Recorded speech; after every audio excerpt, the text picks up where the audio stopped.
ওপার বাংলার অভিনেতা বনি সেনগুপ্ত 2014 সালে বরবাদ ছবি দিয়ে বড় পর্দায় আত্মপ্রকাশ করেন তিনি। এরপর পারবো না আমি ছাড়তে তোকে, তোমাকে চাই, জিও পাগলার মতো ছবি দিয়ে টলিউডে নিজের জায়গা করে নিয়েছেন। সম্প্রতি প্রেক্ষাগৃহে মুক্তি পেয়েছে তার অভিনীত ছবি হাঙ্গামা.com। ভারতীয় গণমাধ্যমে এক সাক্ষাৎকারে বনি সেনগুপ্ত বলেন, এত বছরের ক্যারিয়ারে আমাকে নিয়ে কোনো সিরিয়াস চরিত্রের কথা কোনো পরিচালক ভাবেননি। আসলে অনেকে ভাবেন বনি, অঙ্কুশ, যশ তারা শুধু কমার্শিয়াল চরিত্রেই কাজ করতে পারেন। তার কথায় সম্পর্ক উঠানামা দেখেছি,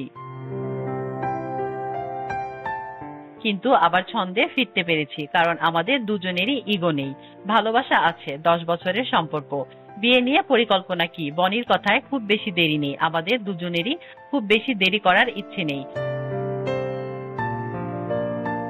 সবে ফ্ল্যাট বুকিং করেছি, সবটা রেডি হোক, আগামী বছরের মধ্যে বিয়ে করতে পারবো আশা করি, দেখা যাক কি হয়। তাসলিমা আক্তার শিমু, SBS বাংলা।